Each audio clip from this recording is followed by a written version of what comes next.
Is it time? It is time for us to do what we have been doing, and that time is every day. We'll know in a very short period of time, but it looks like it could be something that will be not good. Believe me, not good. I see issue with that. And again, hey.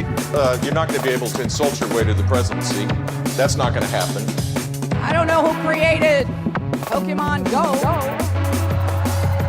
but I'm trying to figure out how we get them to have Pokemon go to the polls. I'm Ted Cruz, and my pronoun is kiss my ass.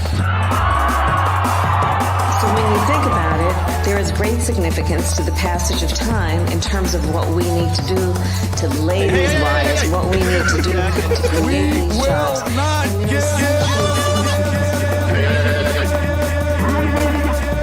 America is a nation that can be defined in a single word. I was going to put Not good. Believe me, not good.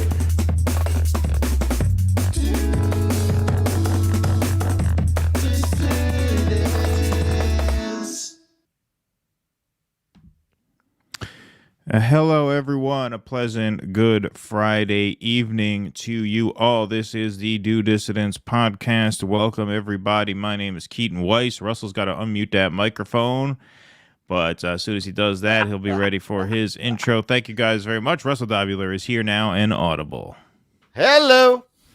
All right, special Friday evening edition of the show, everybody. We are on Thursdays and Sundays, but obviously this segment that we're going to do tonight. For everyone without a date, without a significant other, sitting there with a Swanson, Tucker Carlson TV dinner on a TV tray from the 70s, watching The Big Bang Theory. For all of you, we have a special Friday night show. Exactly. We should have put up a poll. Are you fried chicken or Salisbury steak? What do you think? This crowd seems like a fried chicken crowd to me. I think it's a fried chicken. Because the Salisbury steak's older, right? I mean, we have a millennial Gen X audience, right? I think we can handle the chicken here. What is that? The Salisbury steak, what is that? Is that like compressed meat? Is that basically what that is? I don't know. I'm not actually sure. That seems like probably what it is, right? Because it's like not ground beef. Like the McRib sandwich. Right, it's like the McRib sandwich, exactly. Yeah. Right. Exactly. The McRib sandwich with like a savory brown sauce, not a barbecue sauce. Yeah, exactly. But yeah, we got to cover this. We're going to get to the show in a moment. This is not going to be a long one, obviously. This is a single issue program this evening, but we're here with all of you folks, and we will start the show as we like to here with a shout out to our patrons. Patreon members make the show happen. We actually did have a few signups last night. We were on for almost 4 hours, and I guess that inspired a few of you guys to sign up. So we want to welcome our newest patrons. You are on the scroll, Nicholas S. and Winna Tu Livre. You'll see your name on the second scroll there. They signed up on Patreon. And then Eric TR signed up as a paid Substack subscriber. So thank you guys all very much for doing that. It really helps us out quite a bit. We have a lot of projects going on right now, doing streams like this one, adding streams throughout a very, very busy week. We were both pretty tired. I actually brewed some coffee for this one. See how this is a disposable cup. I packed all of my glassware and ceramicware for the move. So now I'm living on disposable cutlery, plates and bowls and things like that. You're out on Monday, right? We are no, we're not out on Monday. We are moving a week from tomorrow. 15th. You packed up all your glassware already? Yeah, because I don't have days to pack up. Like I have to go little by little by little because Amanda's working an hour and a half away, 8 hours a day, pretty much every day until moving day, except for Easter Sunday. So other than that, I got to pack this entire place by myself. And so I have to do it little by little. If I wait until the day or 2 days before and she's working all day, I'll never get it done. Right. So I go I'll clear out a closet one day, then I'll clear plates and cups, just little by little pack the porch with all the bins and stuff that we need. Here's our second patron scroll. We're heading up. We got a decent crowd in here. Hit that like button so we get an even bigger crowd in here. I know it is Friday. This is not a regularly scheduled stream, but we thank you guys all for showing up for us. That's very kind of you. We actually had our first Are the cats completely freaking out? No, the cats are cool. The cats don't really notice. The cats are fairly chill about it. Really, everybody's fairly chill about it. The kids are. It's funny because now, you know, if the kids ask for something or they ask for a toy that is packed away, I'll just say, you know, it's coming to the new house. We have to pack it up so it doesn't get lost, so it makes it to the new house. And see, this is why I don't have kids. I would have to say your toys died and went to heaven. Yeah, can't say I would that. just want to see how they would react. How they would react, yeah. Well, yeah. Did I ever tell you about my Klingon experiment? I believe you did, but I don't remember. All right, so if I had like Elon Musk money. Oh yeah, you told me about this. Yeah. I would want to build like a replica Klingon ship and raise a baby in it and only speak to them in Klingon and convince them that they're a Klingon on a deep space mission and not let them out until they were 18, and they would find out that this was all based on some TV show from a time that is actually now, but they thought was 400 years ago, and they would have the only authentic Klingon accent in the world, and you would just see what would happen. Like, how would somebody deal with that? So like a Truman Show, only more geeky. Yeah, even more twisted than the Truman even more Show. Twisted. Exactly. None of you were allowed to do this to a child. It's no, because Russell will get blamed for it. Yes, exactly. Yeah. I'll be blamed for inspiring it. It'll be like Jeff Bridges in The Fisher King. It'll be the end of my career. Exactly. Zach Boyles actually started out with a super chat long before we went on the air. 2 hours ago. This came in at 7:18. And Zach, you know the deal with this stuff. You know, we're not allowed to really comment on this stuff. As you learned in the Patreon video, you put a very, very long and thorough note on our last Patreon exclusive video where we're allowed to talk about this kind of stuff. And you seemed very understanding, yet you continue to bring it up here. But thank you very much for the super chat. We thank you very much for your support. Sheena Braskin says, not on Rumble tonight. No, we didn't have time to set up a Rumble stream. The Rumble streams are a little more complicated to set up, and we pulled this together last minute. But the YouTube channel automatically populates to Rumble, so this video will be up on Rumble shortly after the stream is over. And abiding 71, thank you for the 99 cents. You always come in with that 99 cents. That's an important 99 cents per show because you break the ice, you get the party started. So thank you very much for doing that. All right. Shall we get started? We shall. We shall. All right. So this happened yesterday afternoon. Matt Taibbi appeared on the Mehdi Hasan show on MSNBC. It was Taibbi's first appearance on MSNBC since January of 2017. We know that because he detailed to us when we had him on the show his final appearance on the network, in which he pushed back very mildly on their emergent sort of Russiagate narrative. They never invited him back, but he got into a little bit of he actually wrote about that in the first article he dropped after this. It was Chris Hayes and Malcolm Nance. Yes, that's right. That was his last appearance. Yes, exactly. Yep. And so, you know, since then, obviously, he has been blacklisted from the network, but he got into a bit of a dust-up with Mehdi Hasan on Twitter and kind of invited himself on to debate his Twitter Files work and related items. And so they went on for about a half an hour.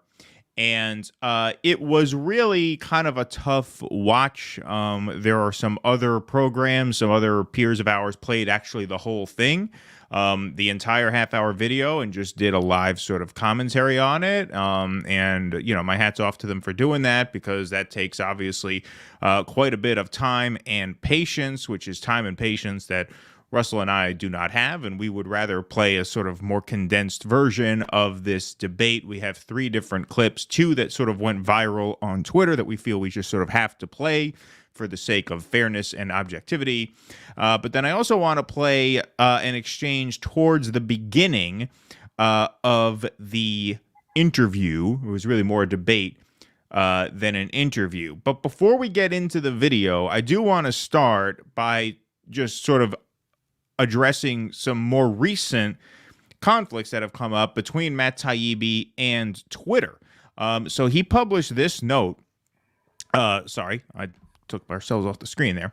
On his Substack, he said, earlier this afternoon, I learned Substack links were being blocked on Twitter.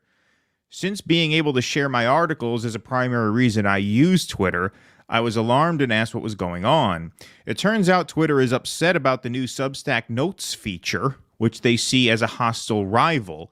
When I asked how I was supposed to market my work, I was given the option of posting my articles on Twitter instead of Substack.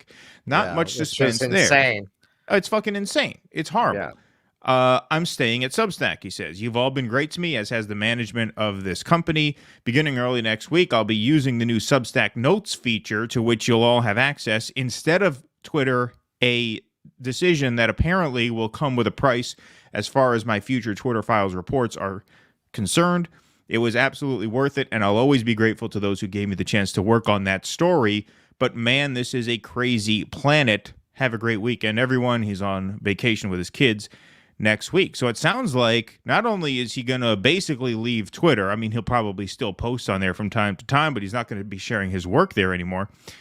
It looks as though he's not going to be doing any more Twitter Files reports because he's not going to be able to post his articles to Substack. He's going to have to use Twitter.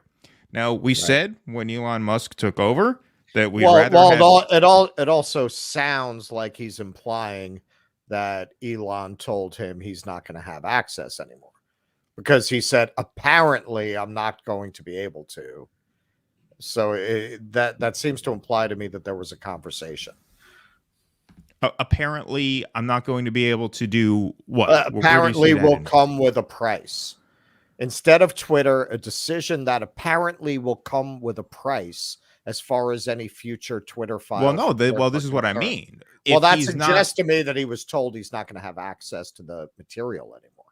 But I think the reason he's not going to have access to the material is because he's not willing to leave Substack. Well, that is why. But I'm saying right. Elon told, well, then you're not getting access to this. Well, sure. Like there was a direct retaliation against him for that. Yeah, and look, we said when Elon took over that we'd rather this scumbag take over this social media company than the old guard of scumbags. But man, what a fucking scumbag. Like, first of all, to not allow Substack posts to show up on Twitter, that's absurd. If you care anything about speech, Substack is one of the most important free speech platforms out there right now that allows people to spread their work.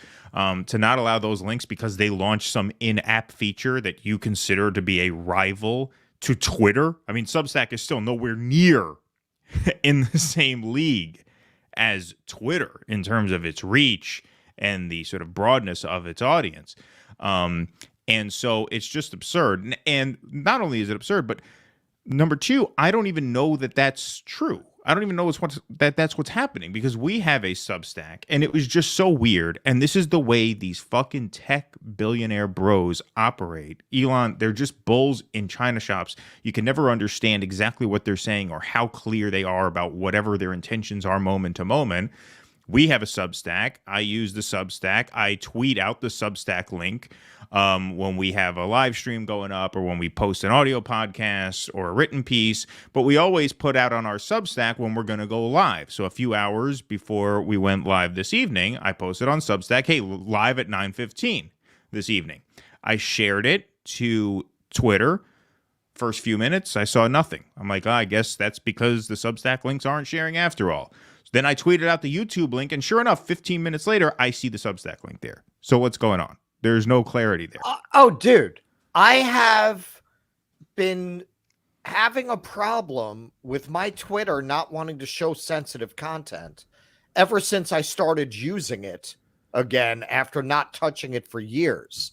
Sometimes it registers that I have show sensitive content checked, and sometimes it doesn't. Sometimes today, when I was looking at responses to our video that's kind of going viral of Libs Gone Wild, yeah, man, sometimes it would show the sensitive content, sometimes it wouldn't. Like there are definitely a lot of weird, glitchy things going on there. when you look at how Elon's running it, it's like the Queen of Hearts. It's just this arbitrary day to day. Oh, you know what? Let's sell all the espresso makers. Yeah, exactly. Right, exactly. It's just like, what the fuck are you doing? That's the way these people are. That's the way these people are. Totally impulsive, no regard for the consequences of what they think, moment to moment. They just make all of these very, very important and consequential calls on a whim.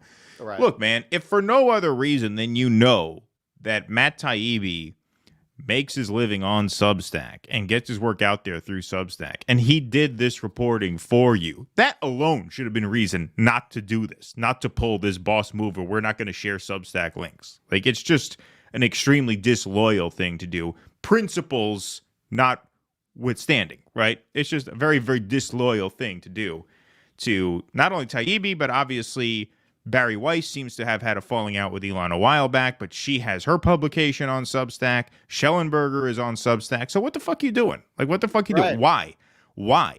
It's not a threat to you. Substack Notes, we have Substack as a major part of our operation. I don't even know what the fuck Substack Notes is. I have no idea what it is. I'm probably not going to figure out how to use it or take advantage of it.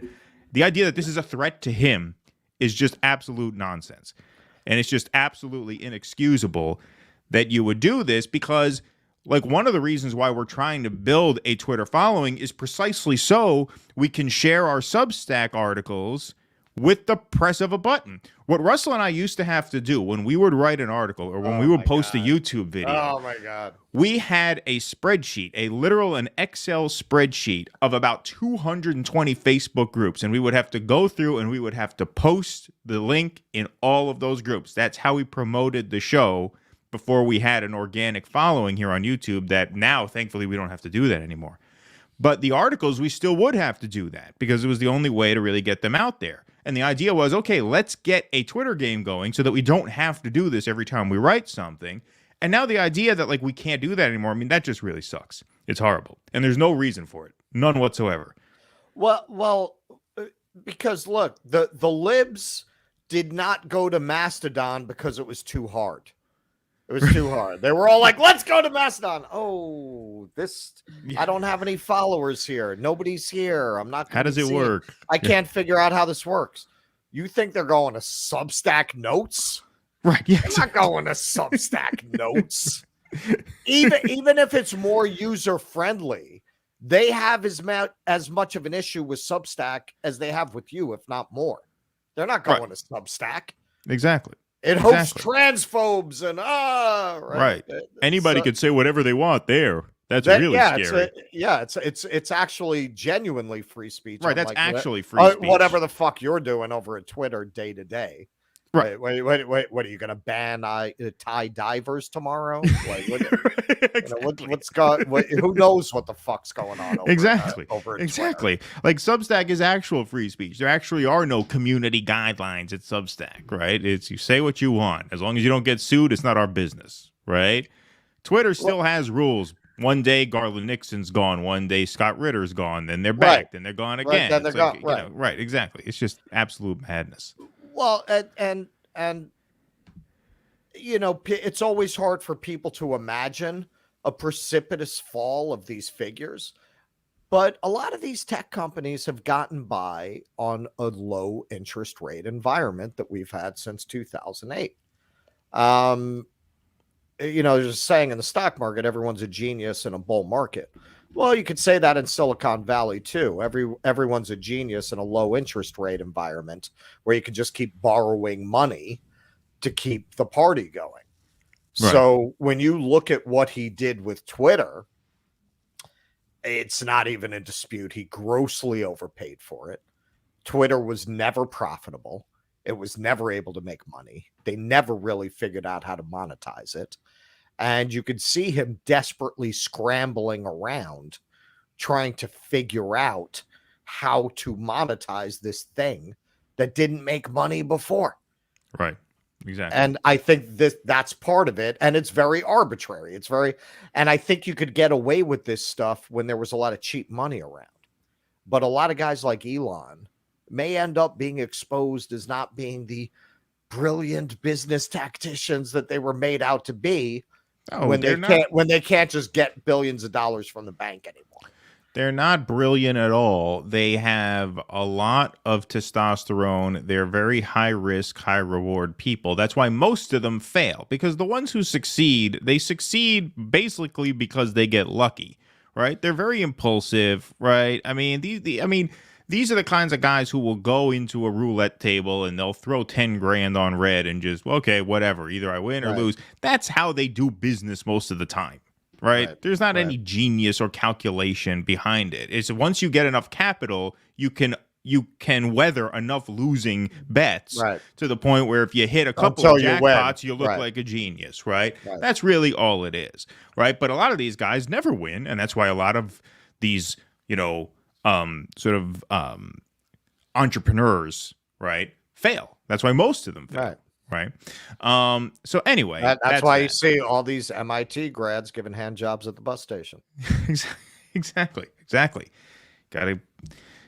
Want a cheap one? Get to that for food. Right. Get to that Porter Square train stop between 1 and 2 in the morning. Although I think the Boston trains shut down. Pussies that they are. That they are. Boston. What a fake not like town. New York. Not like New York. The subways close. What kind of city has subways that close? Yeah, that's Fake. always strange to me. London. Yeah. They close at midnight. They close at midnight. Trains are closed now. Exactly. Yep. Horrible. No. The first time I went to London, I thought they were joking. No, because I'm from New York. Like I didn't even have that concept. There's no concept of the trains not running. Yeah, exactly. Yeah, no, because they start and it makes the bars close early. Yes. So when they rang the little triangle at 11, I was like, "Is that a joke?" They were like, no, close. You can't get home. Yeah, exactly. It's very that actually gave me, look, I know patriotism is not popular in these circles, but it gave me an appreciation for the United States, because I looked at that and I saw how, okay, so their governing philosophy is they're not going to tell you what to do. They're going to make it impossible to do anything else. Right. Exactly. They don't want people drinking late at night, so they make it extremely inconvenient for you to try to drink past 11 o'clock, right? Because now you gotta go catch the train. Right. Yep. All right, let's get this started, shall we? So here is Matt Taibbi on the Mehdi Hasan show. We're gonna play 3 different clips from this interview/debate. The first is where Mehdi sets up what the conversation is going to be. And I would just say, because, Matt was on our show a couple weeks ago. He apparently watches the show from time to time, segments where we cover him. He said he's watched several of those. And I told him, I said, you're too nice. And I still think he was way too nice in this setup. He came in here with a little more fire than usual, little higher energy this time. That's good. A little bit more energy. Good. On the right track. Brought it up a little bit.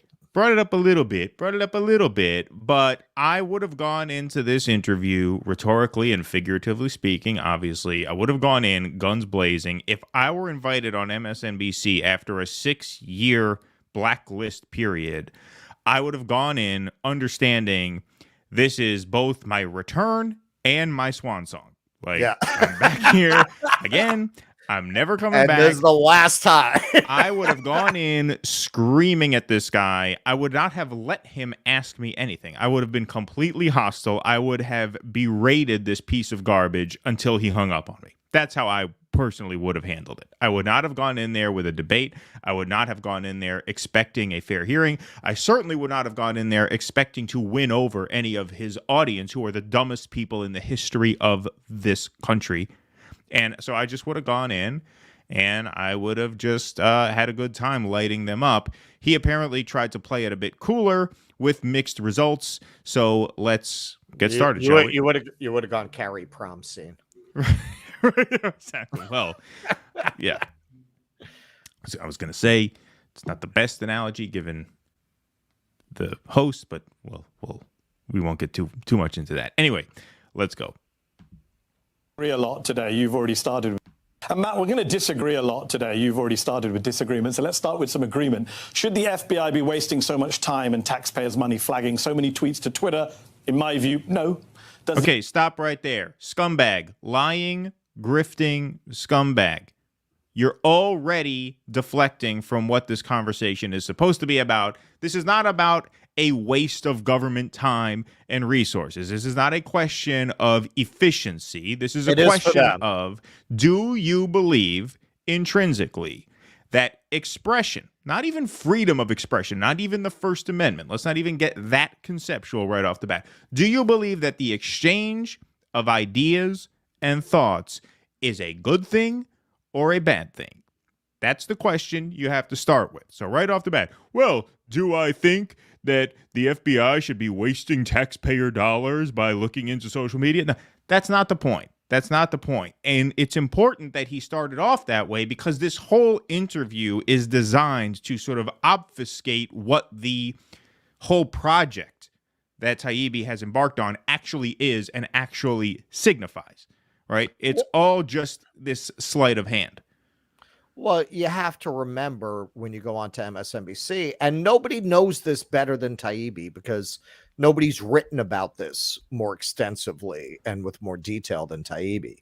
These are no longer news outlets. These are propaganda outlets. You know, we're talking about Elon, but this is the thing with him. I love that he slapped the state-sponsored TV label on NPR. And you could just as easily slap that on MSNBC. Yeah, when a Democrat's in office, sure. You know, it's, well, even when a Democrat's not in office, they're still working for the deep state. To a certain extent. They're always, they got a bunch of ex-spooks commenting on what the CIA is doing. Yeah, well, that's a trustworthy source.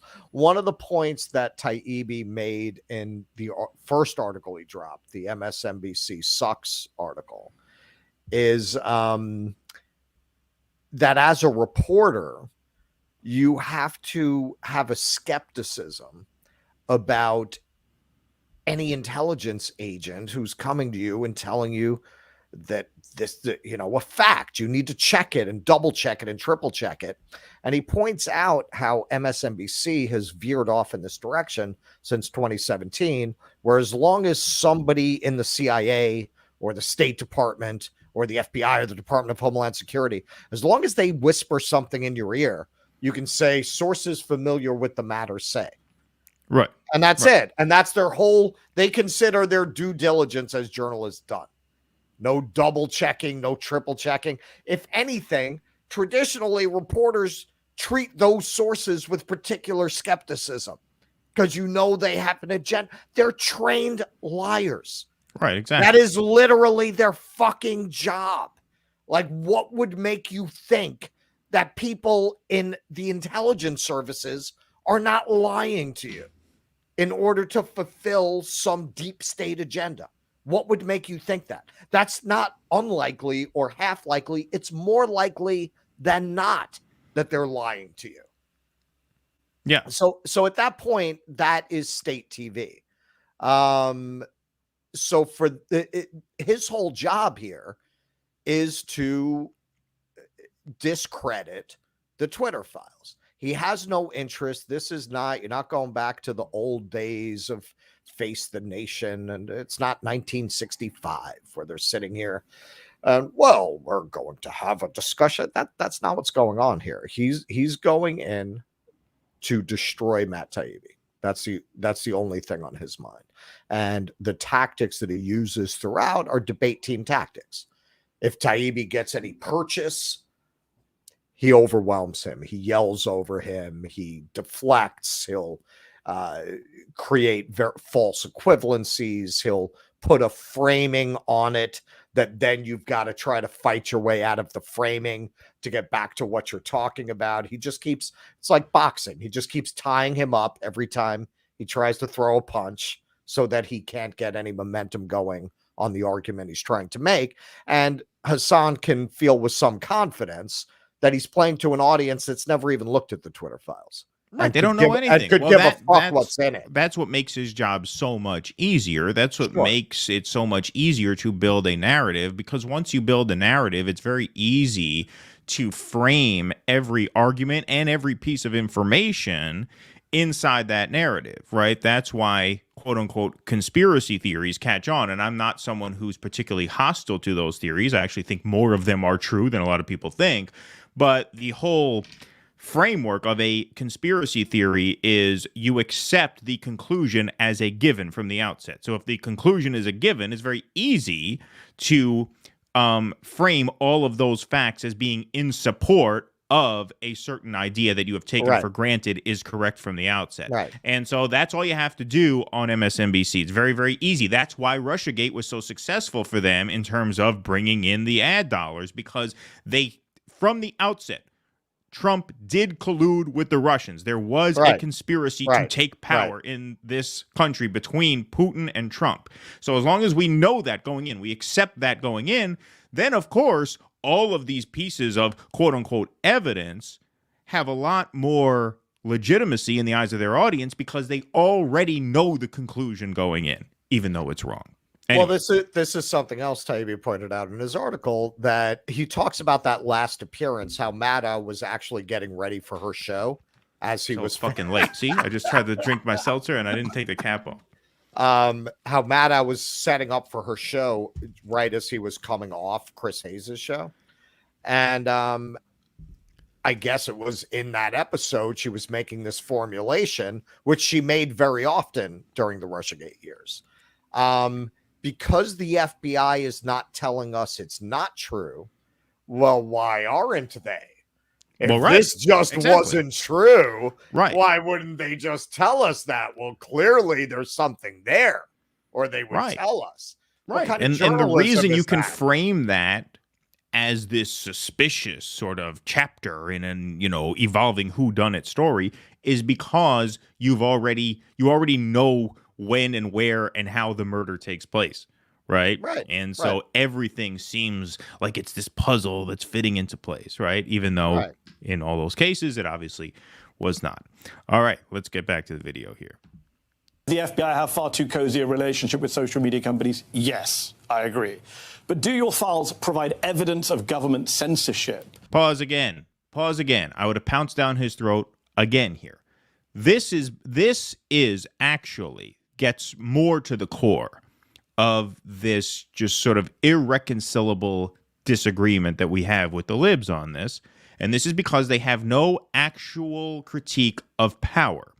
Right. In MSNBC's eyes, you are not being censored unless the government censors you. Whereas obviously, the government is not the only entity that can limit your freedom of expression or speech. They are technically speaking the only entity, in most cases, not all cases, but in most cases, the government is the only entity that can technically violate the First Amendment of the Constitution. Right. But they are not the only entity that can limit what you say and where and how you say it.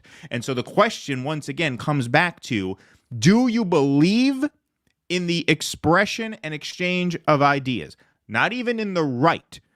We don't even have to frame this in terms of the Constitution. Do you think open exchange of ideas and debate is a good thing? Yes or no? And if you answer yes, then it does not really matter all that much whether the government or a corporate entity like a social media company stops that debate from happening. If you think it's a good thing and that it ought to happen.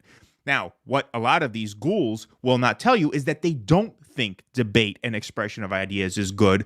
Therefore, the First Amendment is this inconvenient thing that they have to deal with. And when they can get around it, they take advantage of the opportunity to get around it, which is why Mehdi Hasan and Rachel Maddow and all these fucking assholes like censorship. They like it. And they hide behind the private company defense to justify it.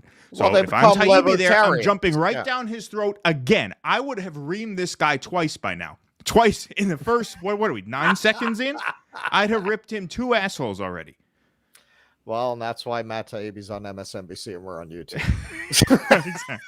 They're never letting us anywhere near a guy like this. Yeah. And he'd have hung up. We'd have never had a conversation. No. They believe in elite democracy. They believe in a democracy where people like Mehdi Hasan tell you what to think and tell you how to vote, and that's what you do. And they tell you can have option A or you can have option B. C, D, E, F, that doesn't exist. That's out of bounds. Right. And if you go outside of that, it's populism. And that's bad. Right? Exactly. That is their basic view of the world. Also remember, the internet, this entire world has been shaped in a neoliberal context. If the internet had been invented in an era that was more New Deal inflected, you probably would have had public social media. They probably would have created some kind of public social media service.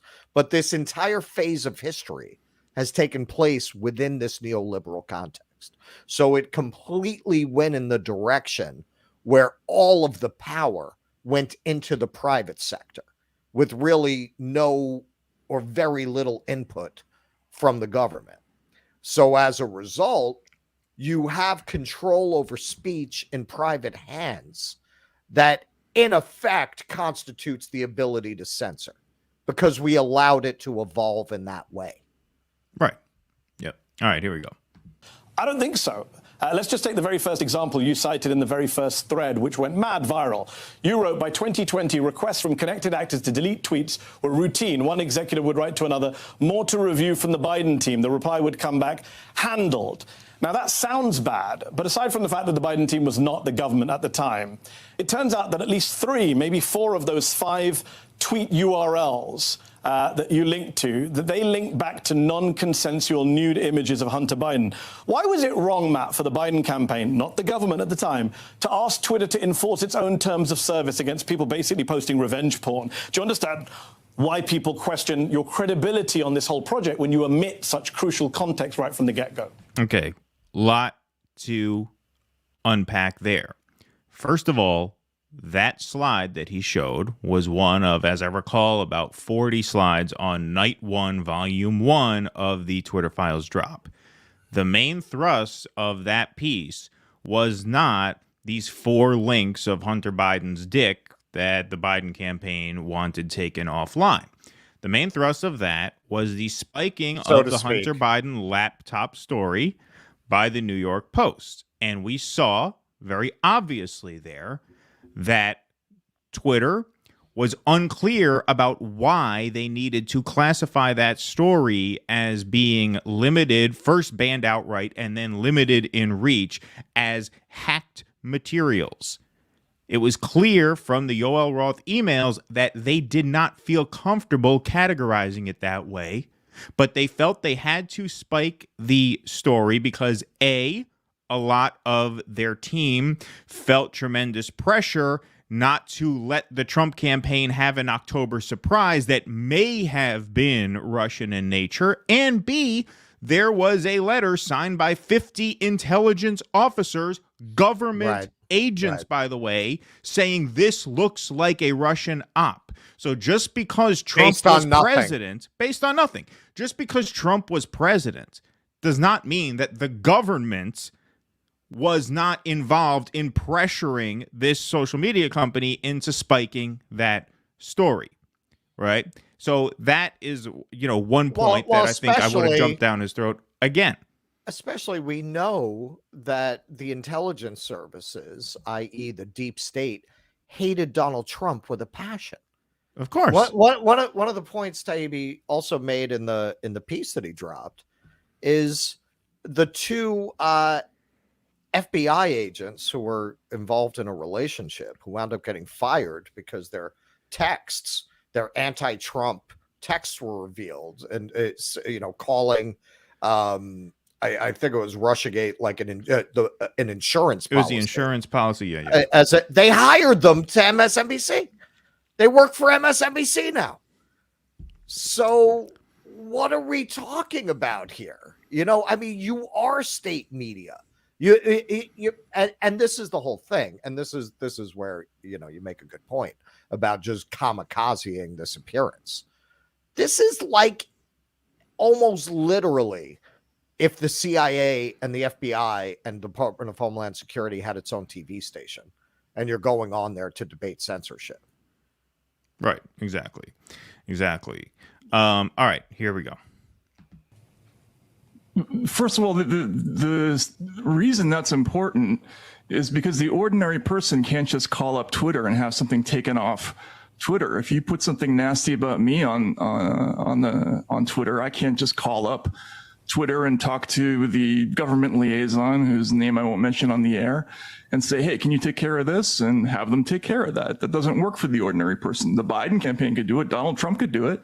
But I can't do it. Can you do it? I don't think so. You didn't answer my question. Why didn't you tell us what were in the URLs? Because it sounds much worse than it is. When you discover that actually it was simply a violation of Twitter's terms of service, that these were nude, non-consensual images for Hunter Biden, why not mention that? Did you not know? In which case, that's kind of incompetent. Or did you know and you were just hiding it from people? Incompetent? I mean, if you didn't know, if you put up MSNBC. My Did God, you know? you got 6 consecutive years of just screw-ups on the Russia story. Well, that was predictable. If we're going to do predictable. Can you answer the question? Did you know what was in the URLs when you posted them? What was in the URL? You see how he just, yes, well, that's very predictable. He's a pro. He's a pro. I said this when we were offline. I don't even think Maddow or Hayes could have handled that with as much just dismissal. Like I think they have that much left of knowledge of what fucking horrible what a horrible fall into being just political hacks they've had to be given a little pause. This guy, man, he's putting on a show. That's it. He's putting on a show. There's nothing you could say to him that's going to affect him unless you went full kamikaze on him. Right. And even that, he would just rule you out of bounds, probably. It would just, well, if this is what we're talking about, there's just no point to this. Look, the audience of this show are the people who you had a run-in with at the Trump arraignment thing. Like, they are the people who watch this show. The people who watch this show are the dumbest people, not in America, in American history. There has never been a dumber group of people in the history of this country as who watch this garbage on a daily basis. Can you answer the question? Did you know what was in the URLs when you posted them? It's a simple question. What was in the URLs? Why didn't you tell us? I don't need to. The URLs were clickable in the exhibit. The links were listed in the exhibit, okay? And he goes on to make another very sort of disingenuous point here about why those links were taken down. Because it's really, you don't think it's relevant that it's a violation of Twitter's terms of service to have nude pictures of Hunter Biden up? Look, every time they make a request to Twitter, they're doing what you're arguing. They're making the argument that, oh, we're not actually asking, this isn't censoring, this is just the government pointing out that that's what the emails show that you posted. Okay, so what Mehdi Hasan is trying to say here is that the Biden campaign, in reaching out to Twitter and citing these tweets that they wanted taken down, that they were simply helping Twitter enforce their terms of service, that they weren't doing it for political purposes, right? So it's not really censorship. There's not really a political motive here. It's say, hey, these were against the rules. Don't you guys want to get rid of tweets that don't follow the rules? Therefore, it's not really censorship because they were against the rules anyway. The government That's what he's trying to say. Yeah, the government always takes an interest in what private businesses are doing regarding their bylaws that way. Hello, General Motors.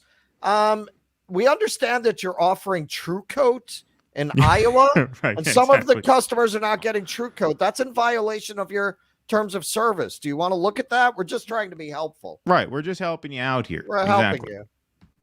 They don't demand anything, do they? They say, can you check if this is in line with your terms of service? Can you check if this is in line with your terms of service as if they're not asking for a political favor? Yeah. Look at the absurdity of that point. There's no inherent threat in a government agency that could potentially reach out to politicians about regulating you asking you to take a look at something. There's no implicit threat in getting a contact like that from the FBI or any other government agency.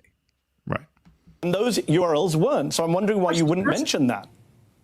First of all, the government, I can't even report that yet. All right. When they're doing this, it's self-evident what they're doing. And I don't have to make claims about what it is. I can just show you what they're doing. Everybody knows. But you didn't, Matt. That's the problem. You didn't show the world that the Biden campaign asked for nude images. You didn't. Other people pointed out what those URLs were. You never did. He should have just put the dick pics in the exhibits. Would have gotten more eyes on it that way. That's true. That's true. I mean, the links were there. And once again, that perhaps, if we're going to take Mehdi's word for it, went the most viral of all the exhibits on that first thread, because it was the most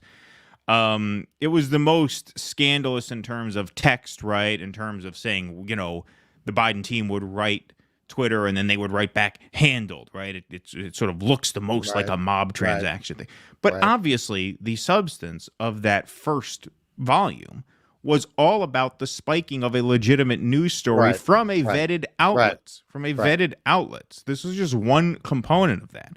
And of course, they have nothing at all to say about the spiking of that Hunter Biden laptop story, because MSNBC spread the now blatant and provable and knowable misinformation at the top of their lungs that this was a Russian op, right? And they can't take responsibility for that. And once again, I just have to say, friend of the show, Matt Taibbi, love you, man, but that's another missed opportunity to jam it down their throat, saying you cherry-picked one slide from that first volume when really the thrust of that volume was about the Hunter Biden laptop story. And where were you guys on that?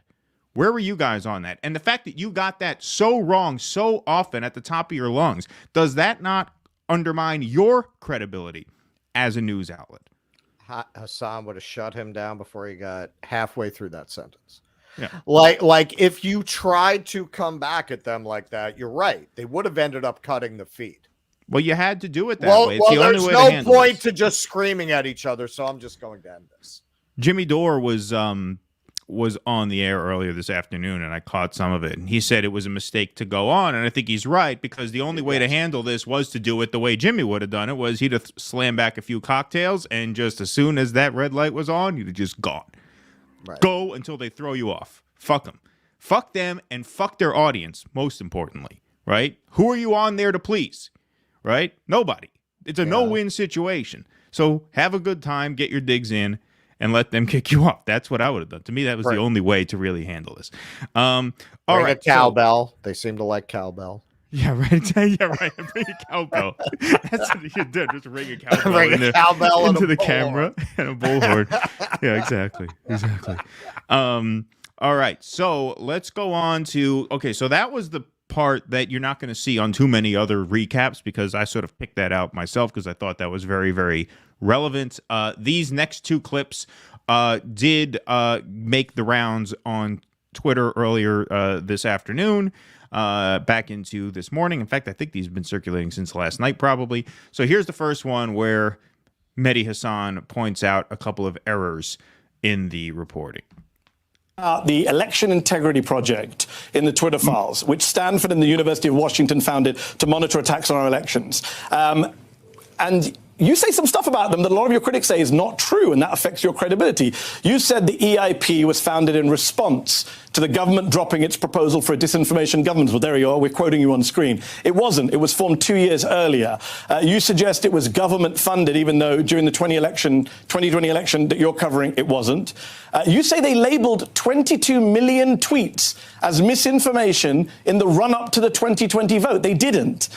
They flagged 3,000 election misinformation tweets for labeling, so you were only 21,997,000 off. And you also claim the EIP was... Let me finish the question. All right, let me just stop there, because Taibbi claims he has a sort of explanation for that. I'm speculating. I obviously don't know. My suspicion is that Hasan considers schmelection misinformation to be misinformation regarding the actual vote and the actual election process, whereas my guess, and like I said, I don't know this for sure, is that Taibbi's interpretation of that was misinformation regarding issues that people were going to be voting on, right? Like just like general, like broader political misinformation, like the Hunter Biden laptop story was supposedly at the time, right? Yeah, he has conceded these two other errors, which are rather minor, a mistaken acronym. I mean, if anything, and we'll get into this once we've looked at all of it, if anything, because they threw everything they have in it, which is considerable. They have a team of researchers and all the money in the world. When you look at what they came up with, if anything, it validates the Twitter files, because if they could really dispute the fundamental facts of it, they certainly would have. Right, they would have. They wouldn't have had these two technical errors that are here. Right. All right, so here we go.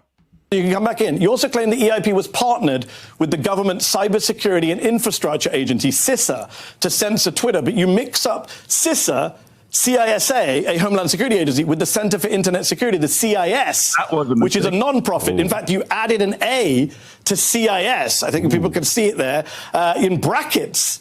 To make that false claim. It's just error after error, Matt. I mean, that's terrible. You know, I fortunately, or unfortunately, I should say, I learned this the hard way. You know, when we had Aaron Mate on our show, and I posted the first link, I'm saying Aaron Mate joins Do Dissidents, I forgot to put the little acute accent over the E in his name. Right. Oh, he DM'd me. He ripped me a new one. He said, "You motherfucker, what kind of operation are you running over there? You don't put the fucking accent over my name. You're lucky I don't cancel on you right now, you piece of shit." And so I learned never to do that again, because what a horrible mistake that was. Yeah, they don't call him the buzzsaw because of his report. Yeah, no, man, that guy, he literally has. He didn't let that go, man. Wow. I mean, look, thankfully he never went public about that. He didn't humiliate me about it. He kept it private. But man, I was like, damn, I can't get this wrong again. I never spelled the word wrong since then.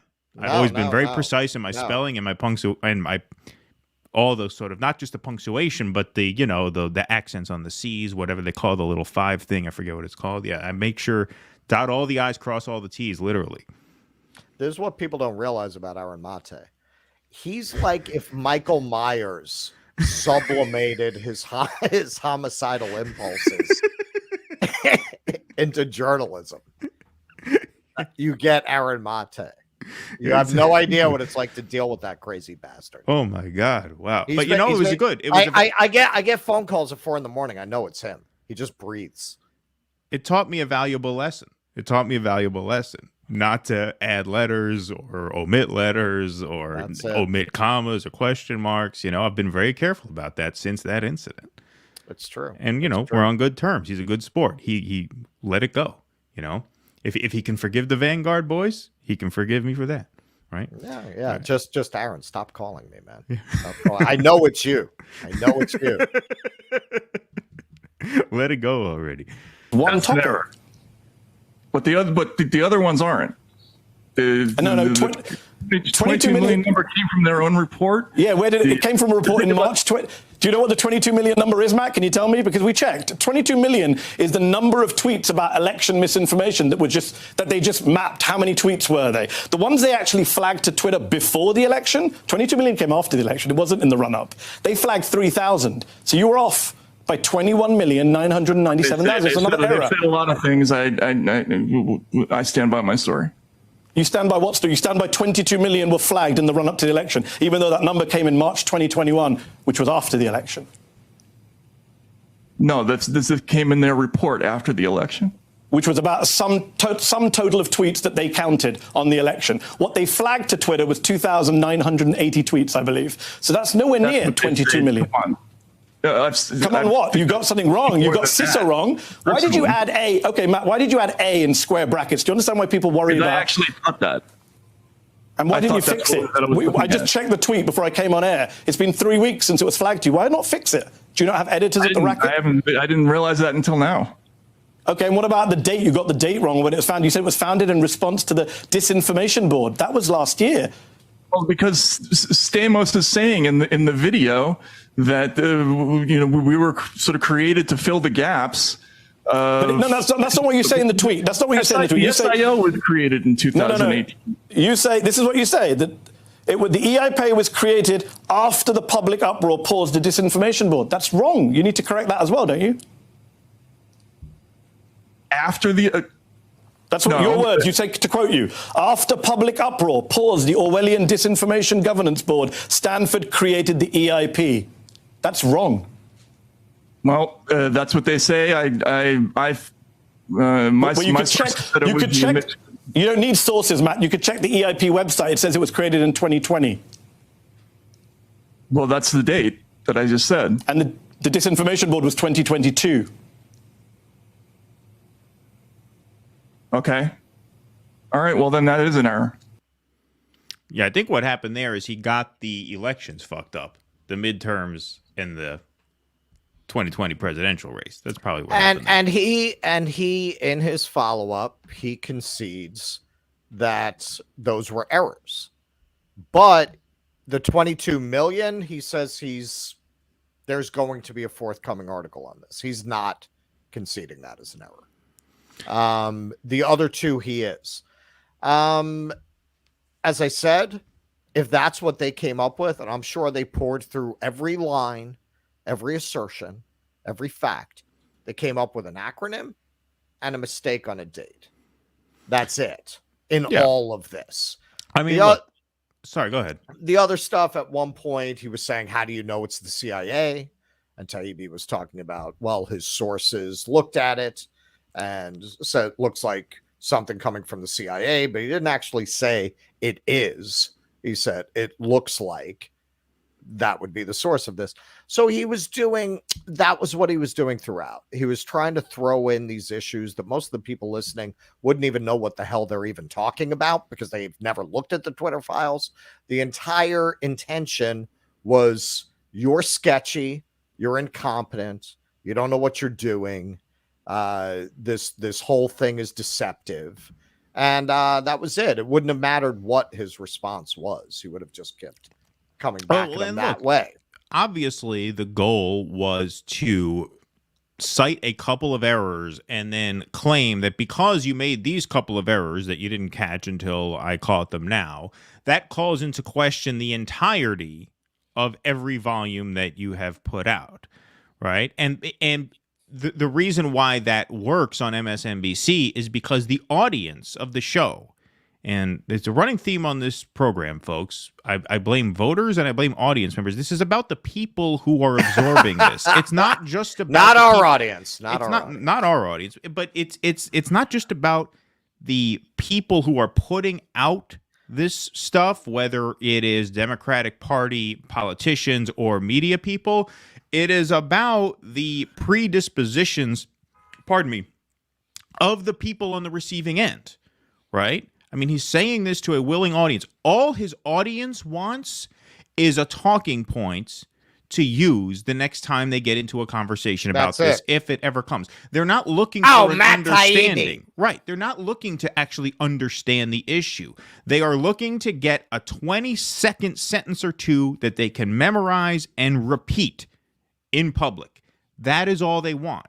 They just want a tiny little bit of information that they can latch on to make it sound like they understand what they're talking about. They have no interest in actually understanding what they are talking about. Well, that's why Russell got the cowbell in his face when he asked a question about politics at the rally. That's what you get when you actually inquire and force them off script, right? So this is an audience problem. So that's why he picks these two things and he says, well, now that calls into question the entirety of your reporting. And guess who seized on this? One, Alexandria Ocasio-Cortez. This also implicates House Republicans as well, who launched an entire oversight hearing and investigation based on these errors.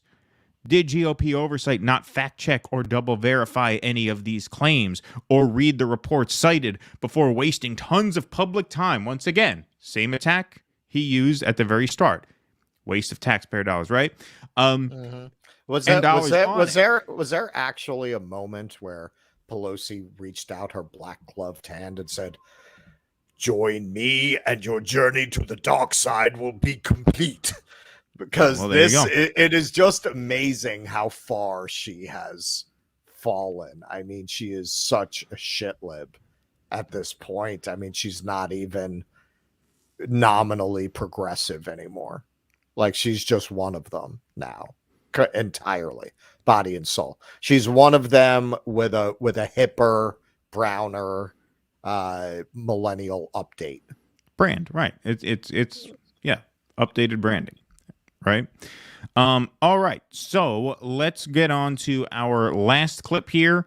This is the Vanguard style clip. This is the guilt by association clip. He's coddling. Right. This is where he's a coddler. This is where he gets accused of coddling Elon Musk. And there's a reason, by the way, why we started this broadcast by tearing into Elon Musk over the Substack shit, because we can have very strong criticisms of Elon Musk, which we have always had, by the way. Yet we can still understand how in this context, you are not inclined or incentivized to pick a fight with Elon Musk, because if he is giving you materials for an important story, you don't want to necessarily get on his bad side, because of course the story comes first. When you're a journalist, the story always has to come first. Now, it turns out Elon is enough of a prick where he stabbed Matt Taibbi in the back anyway by doing his Substack shit. Right after, like the next day. Right after. Oh, yeah. By the way, you're not going to be able to plug your shit on my platform anymore after all this, right? What a scumbag. But anyway, you can balance those two ideas in your head at the same time if you have more than two brain cells to work with, which, of course, the MSNBC audience does not, right? Elon Musk, scumbag, yes. This story that I'm working on, important, so I can't piss off this scumbag too much because I need the story, right? Right. Perfectly easy for a normal person of average IQ to be able to balance those two things in their head. Of course, the MSNBC audience, once again, dumbest group of people in the history of this country. Well, not only that, this is, it's all of a piece. The reason that I could not take these Trump people seriously is that I knew how they would react to a question about locking up George Bush. It's the same thing here. Please spare me your moral offense at the personal failings of Elon Musk. Bill Gates, in the middle of the pandemic, literally used his unearned credibility on healthcare issues to go out there and lie about the manufacturing capacity in the third world to manufacture vaccines in order to duck the obvious moral problem of not releasing the IPs of the vaccines. He literally lied about the ability of places like Pakistan and South America. They all have manufacturing facilities that are they make a lot of medicine there, of making those vaccines. And he went and lied that was why they were not releasing the IP, because they can't make it anyway, which for people who are so goddamn concerned about white supremacy, that is a pretty damn insulting thing. Like, what are you saying? Only white people can make vaccines? They can't make that. Brown people can't make them around the world. They don't have the science to do it. They're able to do it. But will you ever hear them call out Bill Gates for doing something that probably cost thousands, tens of thousands, maybe hundreds of thousands of lives? Because how much faster could they have had vaccines if you just gave them the IP, and those vaccines would have been given to everybody in those regions? So you're okay with that. You don't say anything about that. Do you call out Jeff Bezos on your show? Do you call out Jeff Bezos for having workers who have to pee in a fucking bottle? Do you ever talk about that? Do you ever talk about strike breaking at Amazon? So yes, everything you're saying about Elon Musk is absolutely true, but don't pretend to care. You don't care. You only care about it because he's an ideological enemy. You don't actually have a moral position, because if you did have a moral position, you could argue that his fellow robber barons are far more egregiously amoral than he is, in spite of the fact that he's a scumbag himself. Right. All right, here we go. You've tweeted over 30 times about Musk since he announced he was going to buy Twitter last April, and not a word of criticism about him in any of those 30-plus tweets. Musk is a billionaire who's been found to have violated labor laws multiple times, including in the past few days. He's attacked labor unions, reportedly fired employees on a whim, slammed the idea of a wealth tax, told his millions of followers to vote Republican last year, and in response to a right-wing coup against Bolivian leftist president Evo Morales, he tweeted, "We'll coup whoever we want."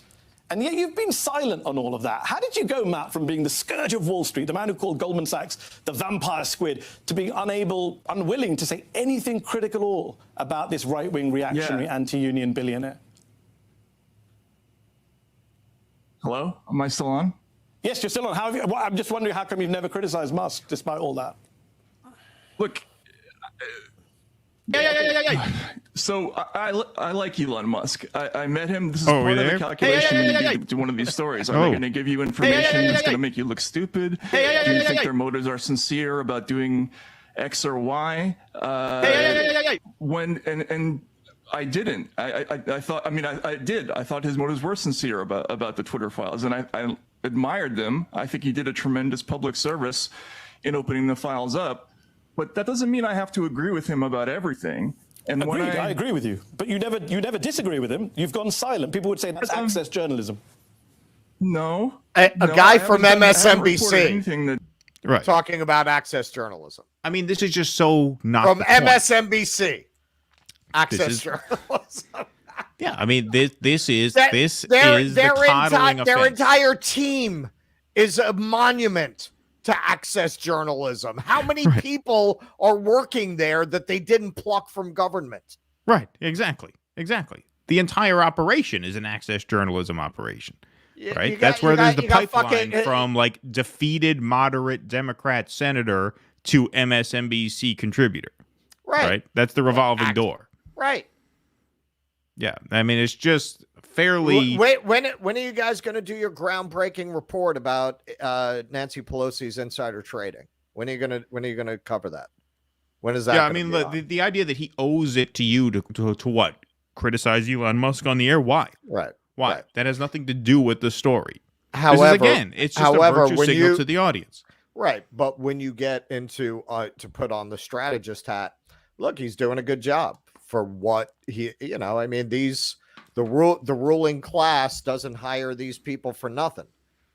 He's good. He's good. He's framing everything in a way that forces Taibbi. You see, you got to be willing to not play by their rules. You got to be willing to flip the table. And if you're not going to flip the table, you can't beat these people in their own house at their own game. He keeps framing everything in a way where Taibbi has to spend all of his energy getting out of the framing. And by the time he starts to surface, he's on to something else. He's on to another accusation, another minor quibble that he's going to blow up into, something that completely undermines the credibility of the entire project. You can't win that fight. You got to change the rules. If you play by their rules, you can't win. Well, that's the thing. There's no reason to even entertain this question. This is an irrelevant question. Right. I wouldn't have even answered this. I said, that's irrelevant. This is nonsense. You're just doing this for your audience's emotional benefit. I'm not going to talk about Elon Musk. That's not the point. His union busting. What, you think we like Elon Musk's stance on those issues? Of course not. It's not relevant to this. Right. It makes no difference to this. It does not affect the substance of the material people, whatsoever. Not speaking for Taibbi, but speaking for, I think, anyone on the left who's been thrilled by the Twitter files. It goes back to what we said, and we talked about this. Taibbi actually quoted it back at us. Yeah, pick your asshole. They're all assholes. What other asshole with the resources to buy Twitter would do this? Right. Exactly. Well, that's what we talked to him about when we had him on our show. Right? Access journalists that we are. Right. I mean, only an eccentric rich asshole could have done this. Right. There's no other way these materials would have gotten into Matt Taibbi's hands or anyone's hands for that matter. All right, let's finish this up. This is almost done. That limits my ability to talk about Elon Musk. So will you criticize him today? for banning journalists, for working with Modi government to shut down speech, for being anti-union. You can go for it. I'll give you as much time as you like. Would you like to criticize Musk now? No, I don't particularly want to. This interview was a day too early. I'm sure he would now. but yeah. Look, I didn't criticize him really before, and I think that what the Twitter files are is a step in the right direction. So there you go. There you go. Again, I mean, that's just a petulant question to ask. Would you like to criticize him now? Why? What does that have to do with the substance of the story itself? Nothing. But once again, MSNBC's model, their entire presentation, and their audience is not concerned with substance, right? You brought up that Michelle Obama referred to George W. Bush as her partner in crime at the Trump indictment protest rally, right? And what happened? The invocation of Michelle Obama's name in a way that, very, very mildly criticized her cozying up to George Bush. You didn't even say anything disparaging about her other than that, hey, she referred to him as her partner in crime. Does that not suggest that he's guilty of something, right? It was a kind of a dig. It was kind of a sarcastic little joke. Right. They called you a white supremacist over that. Because all they know is if you mention Michelle Obama in an unflattering way, even if it's not a particularly harsh way, boom. What? Right, exactly. That is the level at which they think about these things, right? Yes. I mean, not to digress too much from the topic of the video, I when I look at a lot of these things, when I look at a lot of what's gone wrong with those movements, it's that, okay, so we had this incredible civil rights movement, right? And we all came to agree as a society that being a racist is like the worst thing you could be, right? Like it's a notch above, a schmetophile, right? It's like one notch above that to be a racist. Well, once you've ensconced that idea very deeply in society, that's a very powerful weapon to use dishonestly against people, right? If we all have such a societal agreement that that's one of the worst things you could be, well, then, sick, neurotic, damaged, narcissistic people want to use that as a weapon to try to gain clout and power in confrontations. So they go right to it. And unfortunately, it's the boy who cried wolf. I mean, if you use such a powerful idea so frivolously, people stop taking it seriously. Yeah. No. Well, I mean, yes, that is true. And but like I said, I don't think that there's anything necessarily wrong with making those sorts of value judgments if you have an understanding. If it's valid. Well, if it's valid, and if you have an understanding that really allows you to determine when it's valid and when it's not. And that's what the libs lack. The libs don't have that. But they don't have that depth of understanding to know. Right.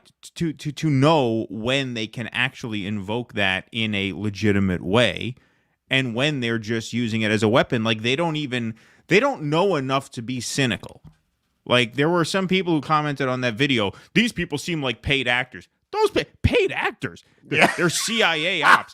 CIA ops. Yo, the CIA can find more talented people than that. Those people were plainly fucking stupid. And this is my point. Like, stupidity exists. All right? Stupidity is very prevalent in this country, especially amongst this audience. That should be our first merch. Stupidity exists. Stupidity is real, right? These people aren't feds. They're not ops. They're not plants. I mean, some of them are, but most of them are just dumb. And the reason they sound dumb is because they are dumb. I think anyone who thinks that hasn't been to New York.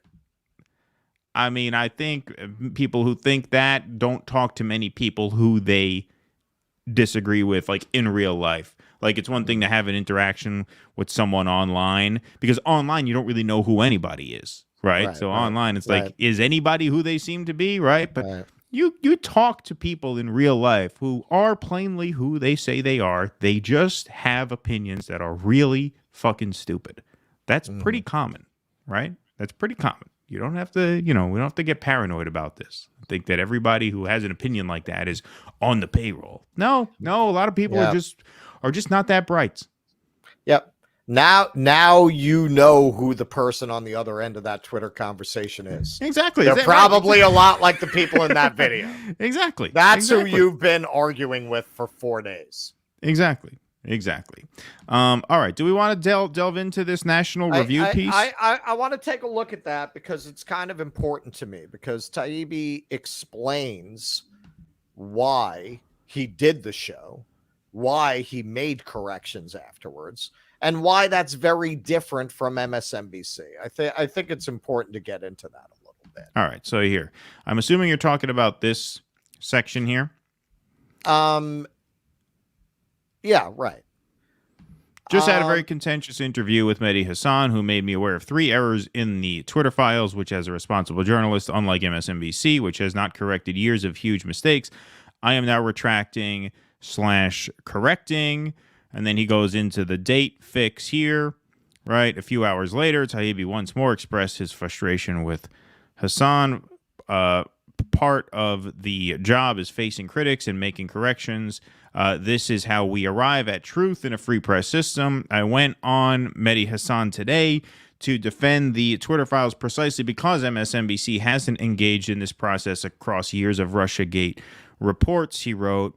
For Mehdi to gloat over 2 minor errors while dismissing both the substance of censorship story in the Twitter files and the fact that those stories expose significant uncorrected mistakes by his own network is incredible. I stand by my work. These are the tweets here. And then obviously Li Fong chimed in, who I believe did a couple of Twitter files volumes himself. He did, yeah. This is a stupid gotcha, given that CIS was the government contractor working for CISA/DHS, right? Okay, I mean, that one was a fairly petty point. The date thing is more significant because it obviously distorts the timeline of when things happen, which can distort people's understanding of what caused something to happen or what motivated a certain action. Sure, which he corrected. Right. And here, look, so he accused him of lying under oath. Right, exactly. Yeah. Really? Lying under oath because you found a fucked up acronym and a wrong date? Right. Really? Right. So you're going to claim he lied under oath? I don't even think those 2 things came up because I watched the entirety of those hearings and I don't even think those came up. And if they did, clearly it was an error. That's not lying under oath when you say something that you have no knowledge is untrue. Right. And it was pretty clear he had no knowledge of it because he was caught pretty off guard on the segment. Right.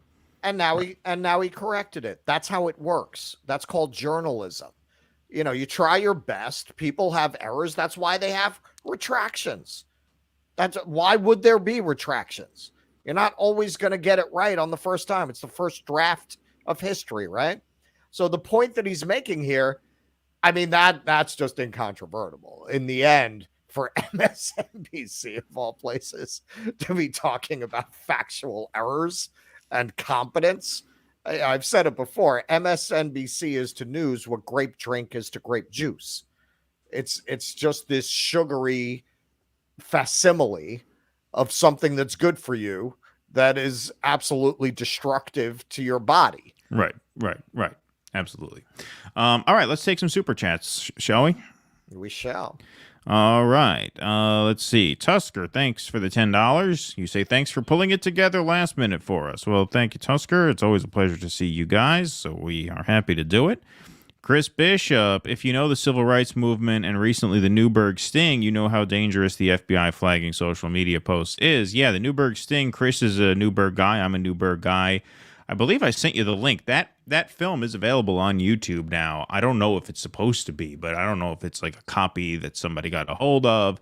But that is an extraordinary movie that took place in my hometown. That's about an FBI sting operation that took place right here, where they just blatantly set up. It was a clear-cut entrapment case that the defendants ultimately lost, and they're serving 25 years in jail.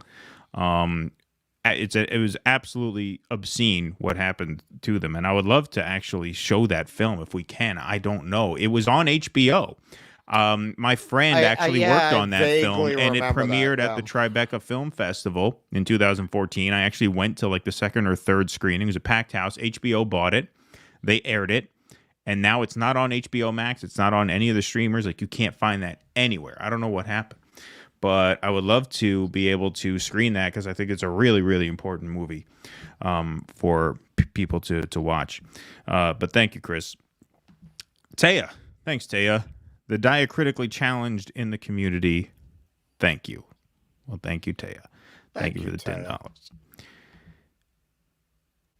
Christian Drake, thank you for the $5. Pardon me. Mehdi is upset that Matt hasn't fixed his own tweets, but all of MSNBC's misinfo on Russiagate and Schmovid, thank you, see, he's learning it, are still up on He's learning Twitter. the code. Learning the game, learning the hustle, right? Well, and Taibbi, I don't know, did he paywall the, I don't think he's paywalling any of this because he wants to fuck them, let me see. Is this paywall? Because he dropped... the Hamilton 68 thing.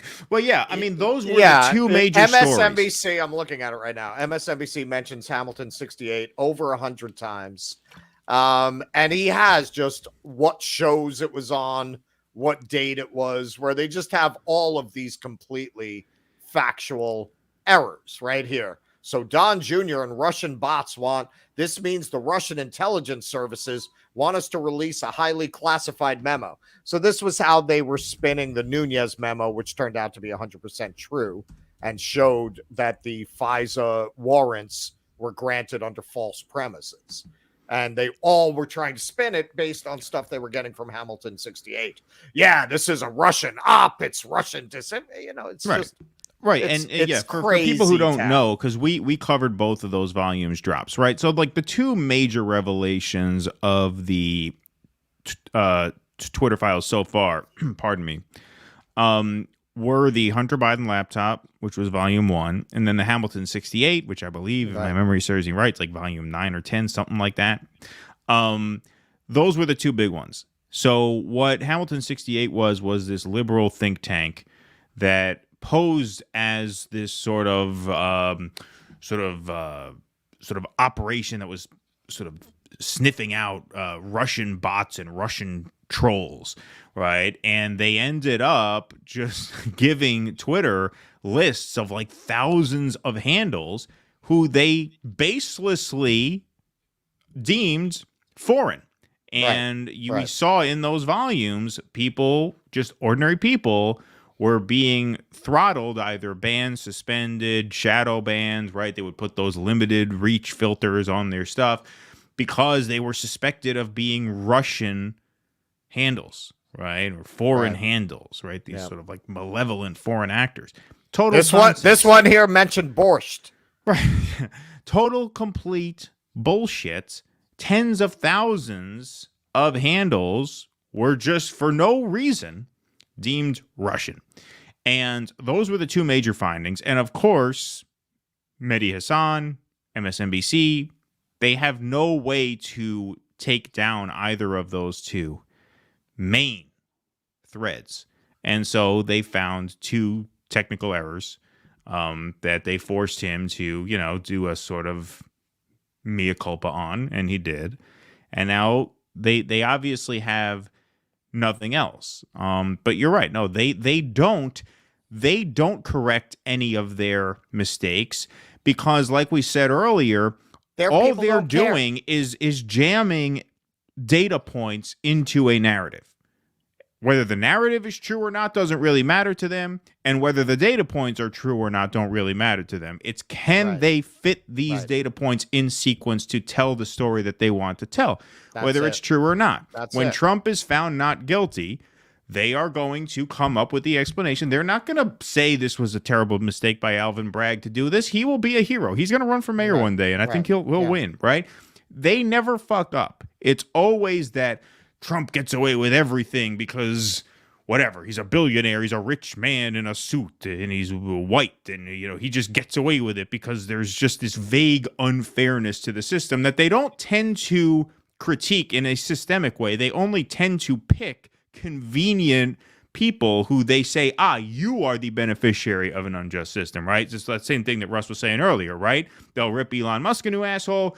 They will never rip Jeff Bezos, right?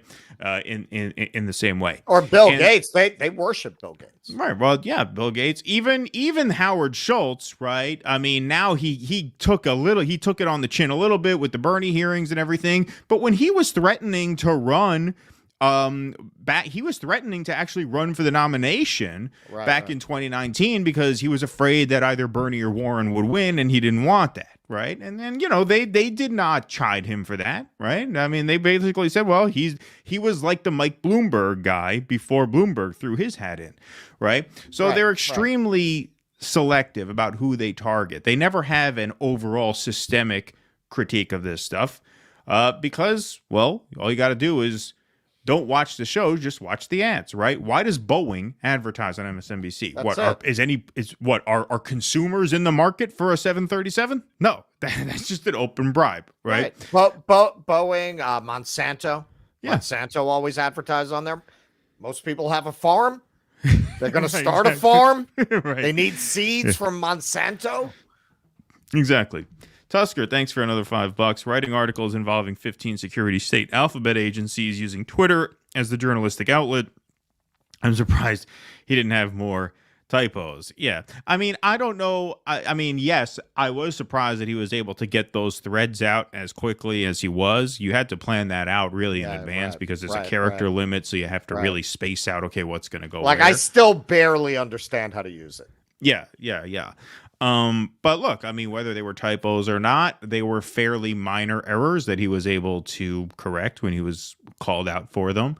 Like I said, they certainly pale in comparison to the types of errors that MSNBC makes every day. That's a joke. It's a joke.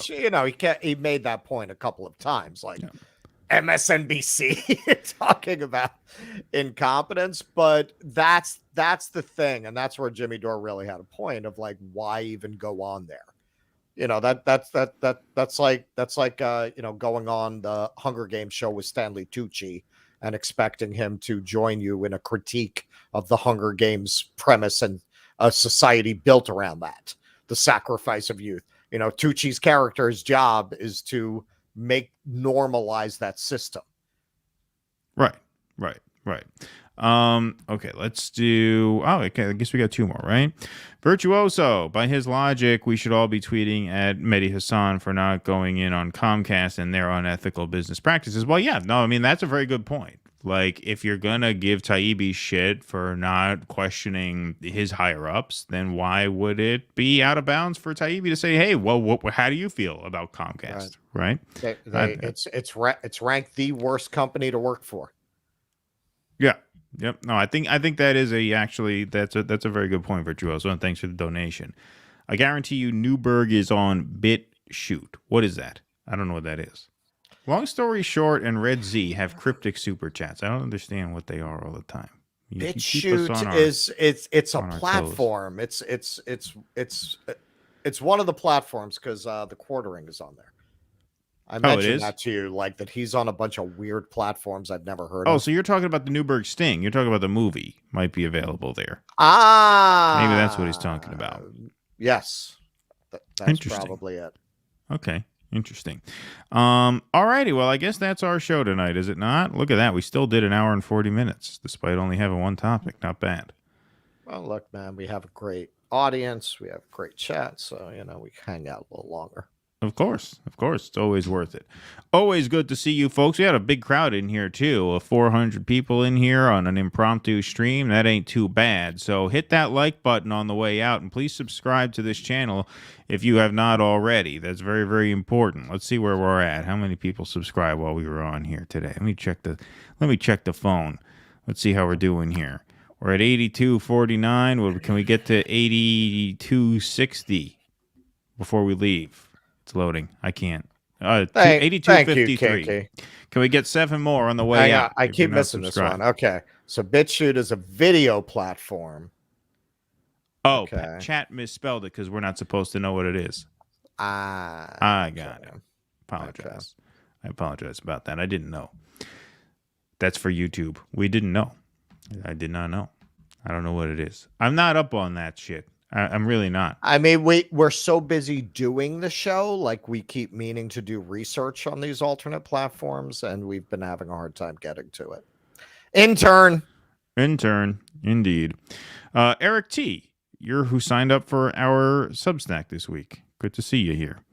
Thank you so much. All right. Well, yeah, I'd say he definitely did not expect it to be that bad, because I will. As we go off air, I will read you his closeout. All right? Sure. Why not? Why not? If it sounds like my beef with MSNBC is personal, by now it is.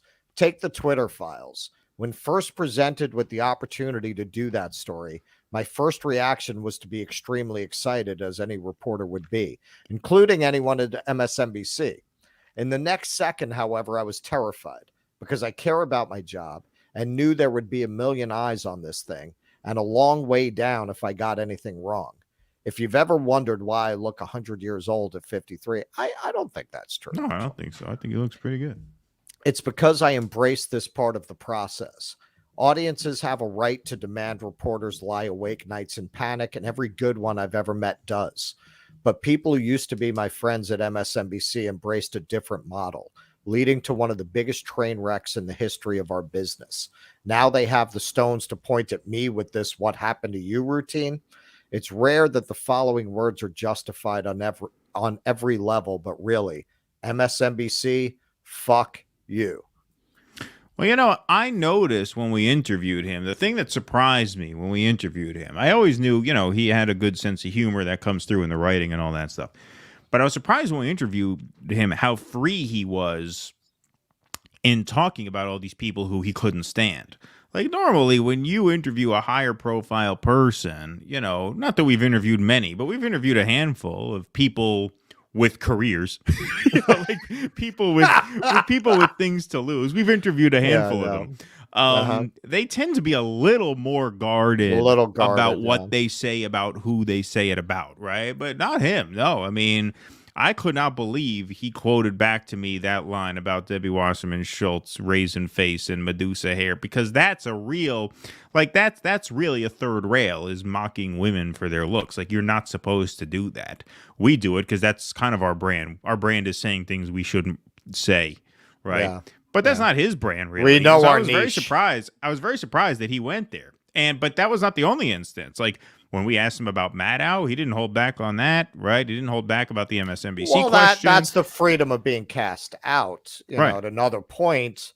And we dropped that as a clip. He talks about how he's embarrassed that he ever cared about this shit, that he ever cared about the right, left going on Fox. Like, Well, that's why, given that answer, I would have expected a little bit even more of a fighting spirit on this interview. It seemed like, because it did seem like he came into it somewhat expecting it to not go well. Like, as soon as Mehdi put him on the screen, he had a pissed off look on his face, because the way he was introduced was, he with that whole IRS sort of insinuation, right? Like, it was set up he was making it like he might be lying. Right, exactly. I didn't even understand that. Like, based on what? It was a whole like, it was such a smarmy insinuation. Yeah, it was very the great Matt Taibbi who coined the phrase vampire squid.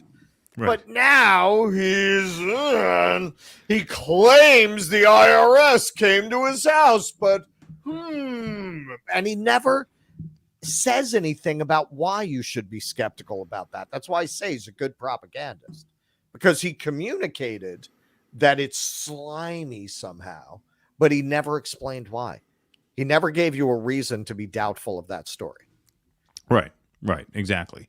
And so, Taibbi came in expecting it to go poorly, but like I said, he still, I think he came in expecting to win. And you can't win when the network has already written the story plot point by point, right? Like, there is no way to win that, because you can't wrest control of a narrative that they have been spinning for now the last 7 years. Like, there's no way to do that in a 22-minute segment. So, like, you can't.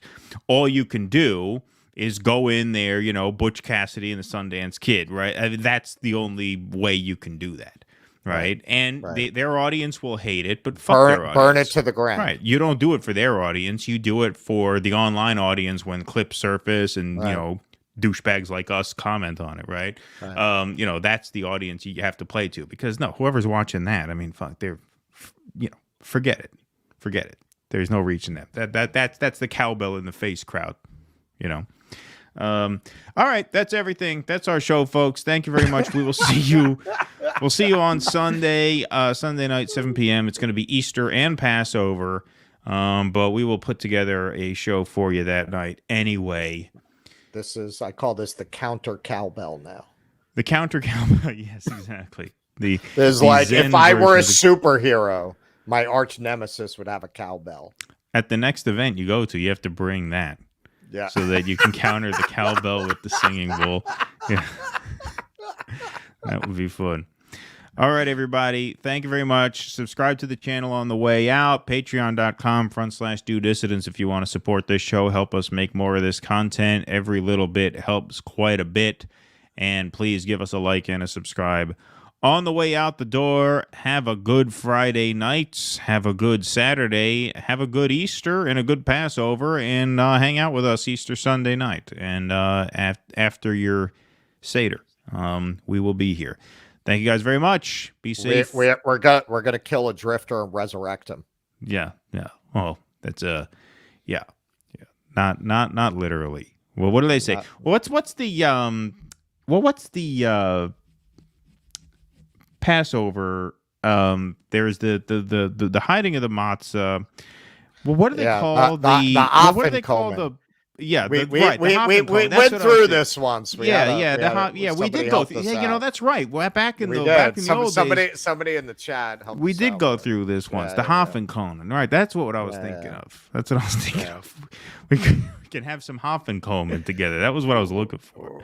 That was a classic. Me and Keaton both trying to remember how you say that.